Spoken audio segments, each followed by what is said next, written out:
বিশ্বাস করবা কিনা জানি না, আমি কাস্টমারটাকে আমি আধা ঘন্টার মধ্যে রেডি করছি। এখানে আমি চুলটা ক্যাম্পিং করে আগে বার্ন করে ফেলছি, জানি আগে আগে তাড়াতাড়ি মেকআপ হয়ে যায়। তো এখানে আমি বেসটার মধ্যে কোনো লিকুইড প্রোডাক্ট ইউজ করি নাই, একদম ফাউন্ডেশনার দিয়ে। তো এখানে মানে মুখের আগে প্রিপারেশন নিয়ে ফাউন্ডেশনার নিয়ে সব পাউডার বাসন দিছি, যেহেতু এটা দিনের প্রোগ্রাম ছিল। লিকুইডটা একটু কমই ইউজ করছি। আর এতটা শান্ত কিভাবে হয়, একটা যদি আওয়াজ শব্দ করতো। যখন আমি লিপস্টিক দিব তখন আমি ওকে জিজ্ঞেস করতেছি, লিপস্টিক কি তোমার মতন দিব? ও বলতেছে, না আপু তুমি তোমার মতন করে সাজাও।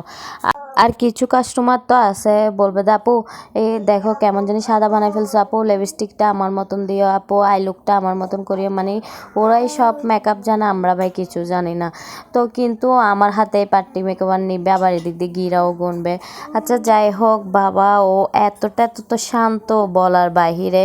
ও আমার থেকে 2 দিনের প্যাকেজ নিছে 1400 টাকার। তো তোমরা চাইলে এরকম 2 দিনের 1400 টাকার প্যাকেজ নিয়ে গায়ে হলুদে তারপরে বিয়ের দিনও সেজে যেতে পারবা আমার হাতে। তো এখানে আমি ওকে মানে আজকে একটু রেড লিপস্টিক দিয়েছিলাম, কালকে হলুদেরটাই আমি নোট ইউজ করছিলাম। তো আজকে একটু রেডের মধ্যে আমি ওর ঠোঁটটা একটু আবারডো করে আর্ট করে দিছি। তো এখানে যারা আমার হাতে সাজতে চাও 2-3 দিন আগে এসে বুকিং করে যাবা। আর ও যখন সাজবে তার একদিন আগে এসে আমাকে বলছে।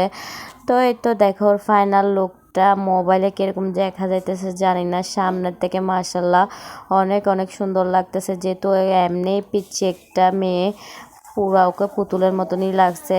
মোবাইলে কেমন লাগতেছে জানি না, সামনে থেকে মানে মাস্ট ওকে অনেক সুন্দর লাগছে।